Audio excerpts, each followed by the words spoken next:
Kawah Ijen, dengan puncak gunung yang diliputi oleh asap yang mengepul, membentuk sebuah landskap alam yang memikat di kota Banyuwangi. Pemandangan megah kawah besar yang dihiasi oleh air kebiruan menjadi daya tarik utamanya. Bukan saja bagi wisatawan lokal, tetapi juga bagi wisatawan internasional. Fenomena api biru Kawah Ijen yang memancar sebagai pesona alam yang tidak tertandingi telah berhasil menembus batas-batas geografis dan menjadi perbincangan hangat di kancah global. Dari tahun 2015 hingga 2019, lebih dari 600.000 orang telah berwisata ke Kawah Ijen, sehingga memperkuat reputasinya sebagai destinasi wisata yang menarik. Kendati demikian, Kawah Ijen bukan sekedar tentang asap tebal serta api birunya yang memukau. Lebih dari itu, Kawah Ijen juga menyimpan cerita dahsyat tentang perjuangan para penambang belerang gagah berani yang siap menantang segala risiko di medan tambang demi menghidupi keluarganya. Kandungan asap Kawah Ijen terdiri dari karbon dioksida dan hidrogen sulfida yang bisa merusak pernafasan dan bahkan mengancam nyawa. Menurut penelitian, asap Kawah Ijen sangat jauh dari indikator udara sehat, atau setidaknya lebih buruk dibanding batas wajar udara untuk pernafasan di negara Inggris. Kendati demikian, para penambang tidak pernah gentar menghadapinya. Dengan penuh keberanian, mereka menerobos asap dan mengambil batu belerang dari kawah, sebab mereka tahu bahwa belerang itu memiliki nilai ekonomis yang cukup tinggi.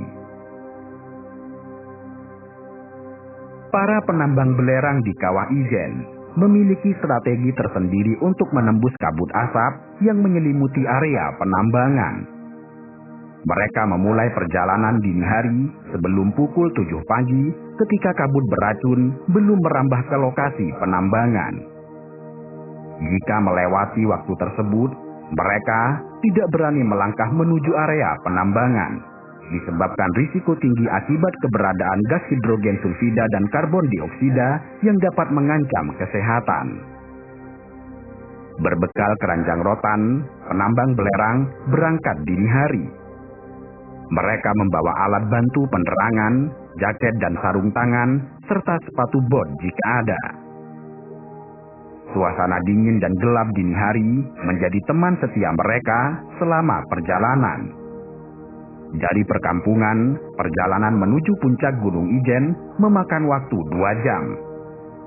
Namun demikian, para penambang mendaki ke puncak Gunung Ijen yang memiliki ketinggian 2.443 meter. Perjalanan mendaki yang menanjak dan terjal memerlukan kehati-hatian ekstra. Di setiap langkah kaki, mereka harus waspada terhadap medan sulit. Jika merasa lelah, mereka mengambil waktu sejenak untuk istirahat, menikmati rokok, atau sekedar mengambil nafas dalam-dalam.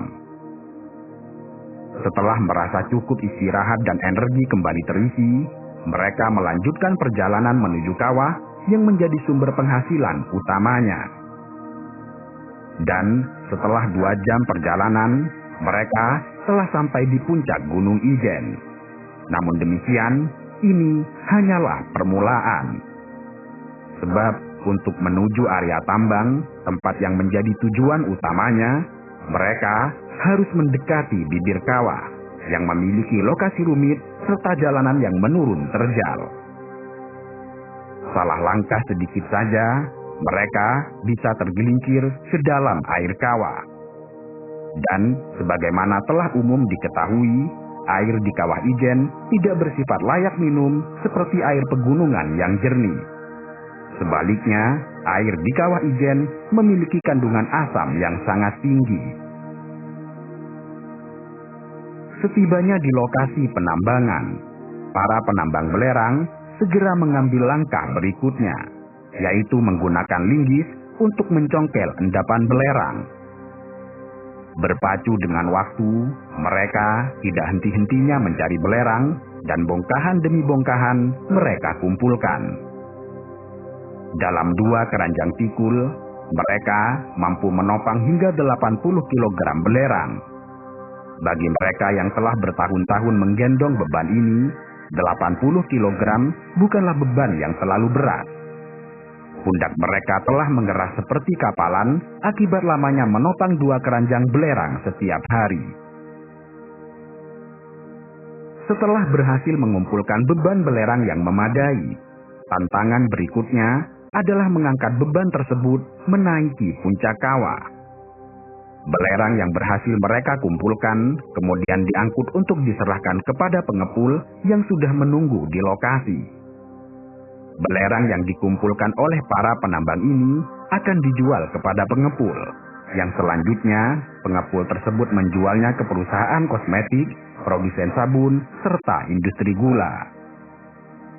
Kemudian, sebagai imbalan atas jerih payah mereka, para penambang menerima upah sekitar Rp1.250 per 1 kilogram belerang yang mereka bawa, di mana dalam satu hari mereka mampu membawa 2 atau 3 kuintal belerang dan mendapatkan upah atau bayaran sekitar Rp250 hingga Rp300.000 dalam satu hari. Dan ini berarti bahwa mereka bisa bolak-balik turun gunung sebanyak 2 hingga 3 kali dalam satu hari. Keputusan para penambang belerang untuk memilih profesi ini bukanlah tanpa alasan. Bagi mereka, menambang belerang lebih menguntungkan dibanding berladang dan berkebun. Dalam berkebun, upah yang mereka terima setiap hari hanya sekitar 30 hingga 50 ribu rupiah. Selain alasan gaji yang lumayan besar, alasan lain yang membuat mereka lebih nyaman bekerja sebagai penambang belerang adalah karena mereka tidak terikat dengan waktu dan perintah dari mandor, di mana mereka memiliki keluasan untuk berangkat dan istirahat kapan saja yang mereka mau tanpa adanya aturan yang mengikat. Bagi penambang itu, selagi kaki masih mampu melakukan pendakian turun naik Gunung Ijen setiap hari, dan selama pundak masih kuat untuk memikul puluhan kilogram belerang, dan selama usia masih panjang, maka mereka tidak memiliki pilihan untuk berhenti dari pekerjaan yang sangat melelahkan ini. Pada masa lampau, komunitas penambang belerang berjumlah lebih dari 400 orang. Namun kini jumlahnya kian menyusut menjadi sekitar 50 orang. Penurunan ini disebabkan oleh berkurangnya stok belerang dan banyaknya individu yang tidak sanggup menanggung resiko yang sangat berbahaya.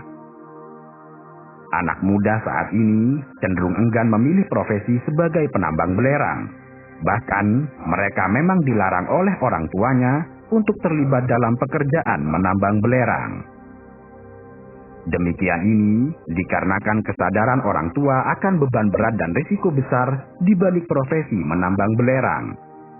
Apalagi tidak ada jaminan kesehatan atau keselamatan kerja yang ditawarkan oleh pihak pabrik untuk para penambang. Mereka bekerja sebagai tenaga lepas yang hanya mengirimkan belerang yang mereka tambang ke pihak pabrik, yang kemudian membayar mereka secara langsung. Meskipun pabrik menyediakan alat untuk kegiatan penambangan di atas kawah, namun segala risiko yang mungkin terjadi selama aktivitas penambangan bukanlah tanggung jawab pabrik.